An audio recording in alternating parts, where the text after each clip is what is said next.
Let's check in with the doc and look at things with a wider lens. Pastor Richards on OMG. There he is. Hello, good morning. Hey, good morning. How are you doing, Pastor? I'm there, I'm all right. You're all right? Yeah. I had a long weekend to rest. I'm all right. It's just a little headache, just driving me nuts this morning. Oh, no, I'm so sorry to hear that. Well, I hope that we can, lighten your mood or do something to help with that this morning. But I'm not sure. Listen, these are things that are part of life. You just deal with it, you move on. You don't just sit down and say, like what I said the other day, there's a lion in the street, I have an excuse, I can't do what I'm supposed to do. You get up, you do what you're supposed to do. It's 9:30, you know that you make a call at this time and say a couple things on radio, so you make a call and you say a couple things on radio. Don't make it sound like, it's just an easy thing, Pastor. What you do here is very important to a lot of persons. I appreciate that. Daniel, I tell you, very frequently, understanding the import, because I take what I do seriously, and I would spend a little time in prayer, actually, before I come on and share thoughts. That's good. I try to be very deliberative and make sure that I don't push too much of my own. I try to keep it level and instructive and informative. And sometimes I succeed. In the times I fail, I trust that our people are kind and patient enough to forgive me because I'm human. But most times I try to, as Mario say, at least hold par for the cause. You were listening, sir. I listen. I listen. I check things out. Usually on weekends I don't listen much news, but I was also listening the social upheaval in the United States and watching that. And in fact, that was in some ways. But you know what I do when I preach sermons here at Kingston Baptist Church, KBC? I really do make quite an effort. Those who come here know, those who follow us online know this, but I do make quite an effort because I am conscious that we are living in a time where people are questioning the relevance of the Bible. I'm not going to dog anybody for that. You have to ask yourself, is this thing meaningful to me? Because that's something that you have to answer. So I don't mind people interrogating that whole thought. What's the use of God in this time? I don't mind people asking these questions. Is God really relevant? Or he's just somebody out there that, it's okay to have this kind of a belief in that there is a God, but in terms of what goes on in our everyday life, he really doesn't matter. He doesn't intervene. He doesn't interject. He's of no use. So I am aware that I'm living in a time and age when these are thoughts, especially our young people, when I interact with them. Some of them are minimalists. One guy said just recently he's integrationist or something of that nature. Embracing all kind of beliefs. People are asking questions. So I take my responsibility knowing that I not only face, especially in the times of COVID, a very limited in-house audience, but, the thousands of people, who look for a word, and some do check in.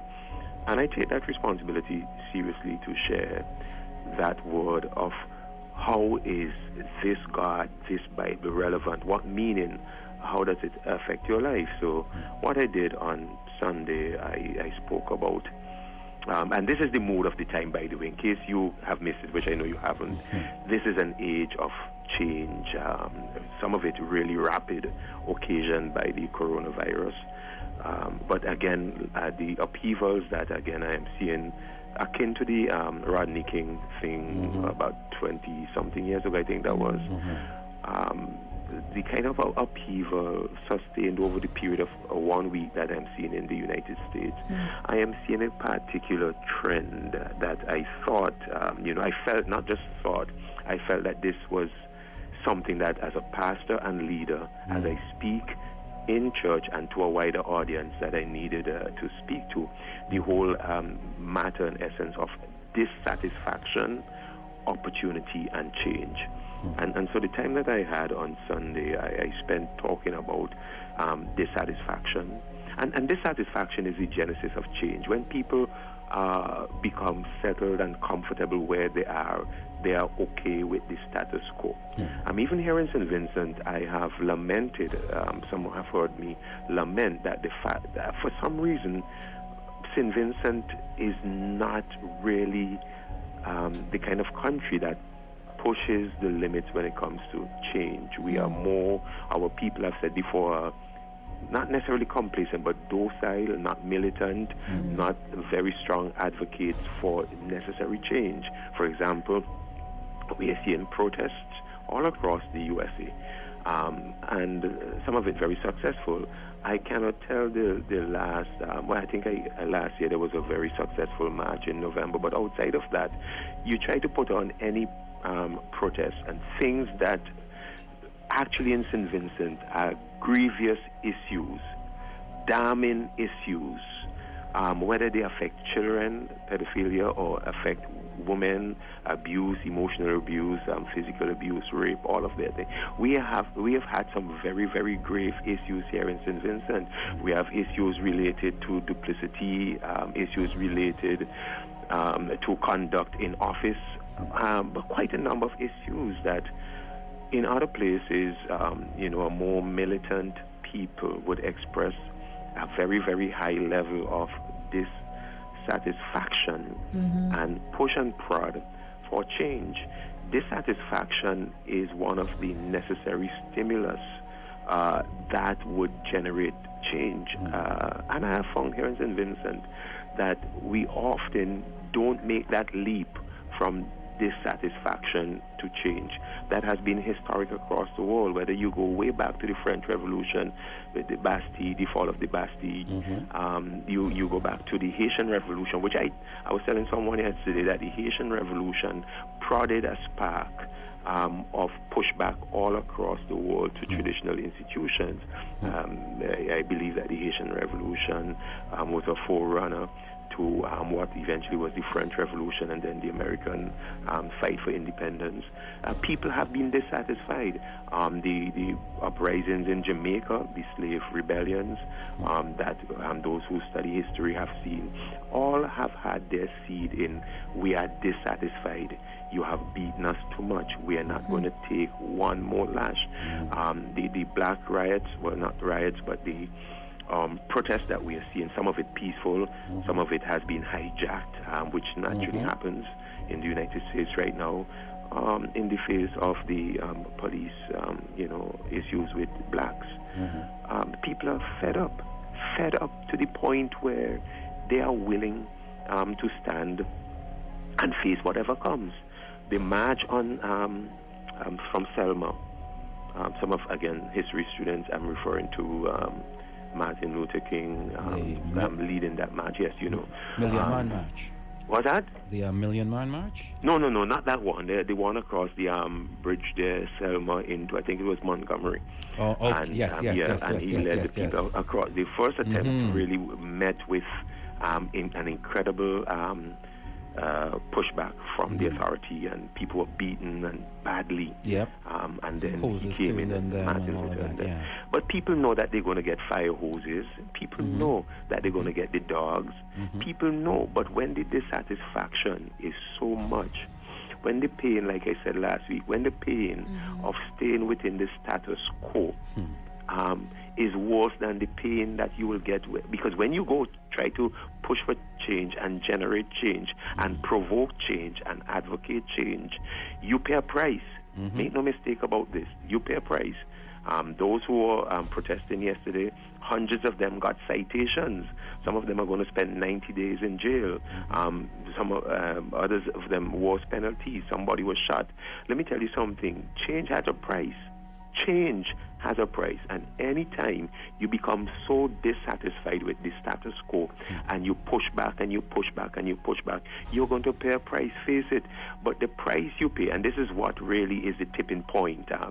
Malcolm Gladwell wrote a brilliant book on the tipping point. I recommend our listeners read that book. The tipping point, the straw Anytime, and this is not original with me, but I will use it, quote it. Anytime the pain of remaining the same is greater than the pain of changing, that's when you're going to take action to change. Because either way, you're going to get pain. But sometimes the pain that you get in making the change is worth it. I may be speaking to some woman this morning that needed to hear this because as a counselor, I counsel with many, many, many people who are in real abusive situation, and they know if they stay is abuse, and they know if they leave is real back and also because you're going to lose out this, you're going to, I mean, some of them get bad named, some of them get beaten and all of that. But you still got to do it. You still got to make the change. So anyways, yesterday, Mario, I spoke about this whole matter of, you know, where you are. You can stay within that status quo and become comfortable with it, or there can be something greater and better that compels you forward. And I believe, first of all, let me deal with the U.S. I believe that in the USA, the blacks and not just blacks, because many, especially the younger demographic, are coming out and showing a sense of dissatisfaction with the status quo. Some of them are privileged, especially the whites who are protesting. You know, there's a certain unspoken privilege that comes with, you know, with that skin color. But yet still they are dissatisfied because they have a very, very high sense of justice. For some reason, the younger demographic and the millennials and post-millennial, in this post-millennial period, are having a very high sense of justice over privilege and entitlement. And so they're dissatisfied. Dissatisfied people take action when there is opportunity. The killing of George Floyd is catalytic in the sense that it provided an opportunity for basically a lightning rod for what was already stirring. There was a fissure, and I'm not necessarily going to say that this, like some are doing, you know, putting this on Trump. Trump, yeah, to be sure, he may have widened the fissure there between in black relations with whites and all of that. But the George and the George Floyd thing is not the only issue. No. There are many others like that. Of course. But it provided an opportunity, it provided a tipping point, to use Malcolm Gladwell's term, for action if you have people who are have this martyrdom kind of syndrome, who look beyond self, who are not concerned with the comfort of maintaining the status quo, but are willing to pay a price. And I applaud them. I applaud people like that who, given the opportunity, are willing to push for, advocate, and take chances for change. It is not like that everywhere. There are countries, and I make reference to St. Vincent, you know, where people are going to disagree with me. But I know that even when we have a tumultuous litany of dissatisfaction, because we do. You could talk about I mean, if you listen to talk radio, every day you hear dissatisfaction. Mario, I'm not wrong. Daniel, I'm not wrong. You hear dissatisfaction every day. Whether it is with, like this morning, for example, Yogi, you hear that. You hear dissatisfaction with healthcare. You hear dissatisfaction with Prime. Dissatisfaction with Prime. And I could just pick anything. Every day there's a dissatisfaction. But unlike other countries and unlike other places, where does this dissatisfaction lead us? For some reason, our dissatisfaction, unlike other places, does not seem to be catalytic in the sense that it can generate change. Somebody tries to take this opportunity, like the George Floyd opportunity, that was able to generate a protest movement. The tumultuous litany of dissatisfaction that we have here, you try to generate some kind of pushback for change, protests for change, and you try to take it public. It goes nowhere, Mario. It goes nowhere. So I spoke yesterday, and I know my time really disappears on this station for some reason. Yes, it does. But I spoke yesterday, therefore, about, you know, dissatisfaction. Do you want to maintain status quo, or do you want to change? opportunities for change. And the clip that I sent out this morning nails something. People, you will never change until you embrace in yourself a willingness to change. In other words, what I'm saying here, things will never change. You could complain all you want about things here in St. Vincent. Mario, things will never change unless, as Obama said, you become the change you want to see. Talking about it doesn't really help. So I ask myself, why is it, given what causes change elsewhere, why is it in St. Vincent that we don't see this transfer from dissatisfaction to revolutionary or meaningful change? Why don't we see it? And I think I have some answers, and I dealt with them yesterday. I said the fact that we don't change. We talk, but we don't change because change is disruptive. We don't want, when we begin to consider what change will disrupt, whether it is pork barreling, which there is pork barreling, look that term up, I don't have the time to explain, or the comforts that we have, or the handouts, or the situation that we're in, we like it, or change will be disruptive.